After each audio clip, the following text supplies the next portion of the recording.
Something strange happens in a small kitchen with no windows at around 4 in the afternoon. The light switch flips, and the wall color that looks stunning on a 2-inch paint chip in the store suddenly reads like week old oatmeal. The room feels tighter than it actually is. The coffee somehow tastes worse in there. Somewhere along the line, somebody decided that a dark kitchen just needs the brightest white paint available, and the internet repeated it forever. And now half the windowless kitchens on this planet glow a strange hospital blue that makes fresh tomatoes look gray. There's a much better way. It starts with colors that generate their own warmth instead of begging for sunlight that is never coming. 8 of them, right now.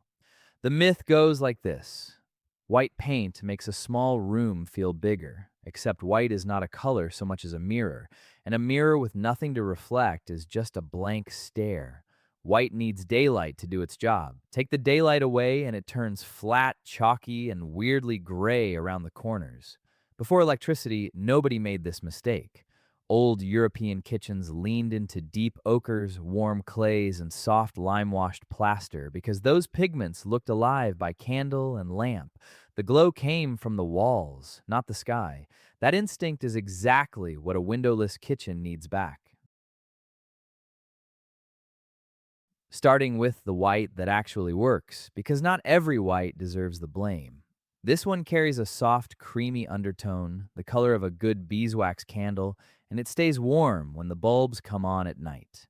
Standard bright white flips cold and slightly blue under LED, which is why so many small kitchens read like a dentist office after dark. This one flips golden instead. The trick is the bulb.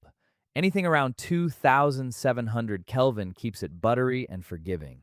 Push past 4,000 and it goes clinical fast. Pair it with unlacquered brass hardware so the metal patinas into a soft honey tone against the wall, and add a wooden cutting board that lives permanently on the counter. That single warm object does more work than most people expect. Think Nancy Meyer's kitchen energy minus the beach house and the enormous budget. Now for the color that behaves like a small artificial sun. Buttermilk is not a loud lemon yellow. It's the shade of soft scrambled eggs, gentle enough to sit quietly all day and still throw warmth back into the room every single evening. Here's the science made simple. Yellow reflects a huge amount of light while adding a warm tint to whatever bounces off it, so even a single ceiling fixture reads as 3 times friendlier.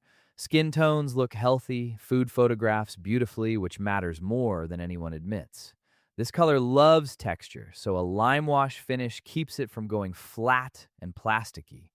Zeligate tile behind the stove, the kind with the wobbly glaze and uneven edges, catches light in 100 tiny directions and makes the whole wall shimmer. Fair warning, this kitchen will make people want to bake bread. That's on the paint.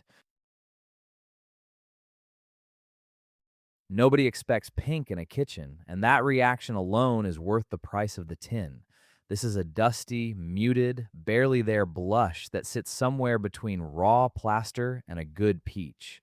Under warm bulbs, it reads as a soft neutral with a heartbeat. Why it works so well without windows comes down to undertone. Cool grays go dead in the dark, but this pink holds a faint red base that keeps glowing after sunset. Small kitchens with dark cabinetry get instantly softened by it. Natural linen curtains on an open shelf, terracotta pots, and pale oak floating shelves complete the whole mood. Add a warm brass tap, and the room starts looking like a Wes Anderson set, just with fewer symmetrical arguments happening in it. Anyone who says pink is not serious enough for a kitchen has never stood in a good one at 7 in the morning. For anyone who wants a neutral with a little more depth than white, mushroom is the quiet genius. It's a warm gray with a brown backbone, roughly the color of a raw button mushroom, and it makes a small room feel calm instead of cramped. Here's the key idea, and designers call it visual weight. Every object in a room carries a certain heaviness for the eye. Stark white walls make dark cabinets look like they're floating awkwardly, which chops the room into pieces. A mid-tone like this closes the gap between wall and cabinet, so the eye glides instead of stopping.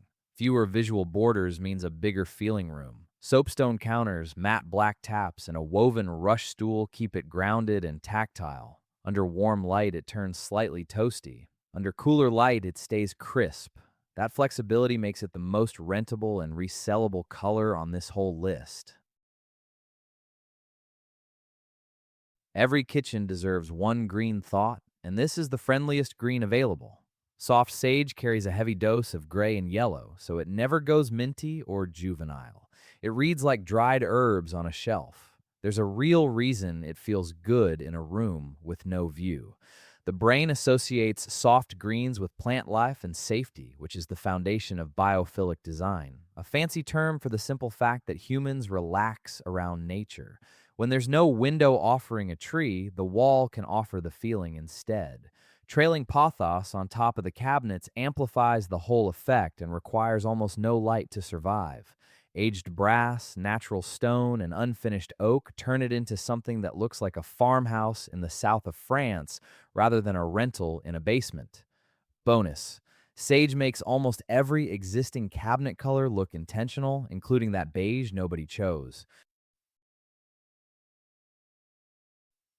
Time to get brave. Terracotta is warm, earthy, and unapologetically saturated, and in a small, windowless kitchen, it does something remarkable. Instead of fighting the lack of light, it embraces the cave and turns it into a warm one. The trick lies in reflectance. Bright colors need light to shine, but earth tones carry their own pigment warmth, so they look rich even in low conditions. A dim terracotta kitchen feels like a wine bar. A dim white kitchen feels like a storage unit. Keep the ceiling a shade lighter than the walls so the room breathes upward. Copper pans hanging on a rail, a chunky wooden spoon crock, and a single warm pendant over the counter finish the story. It's the color equivalent of a slow cooked stew, which is fitting because that's exactly what will get made in there.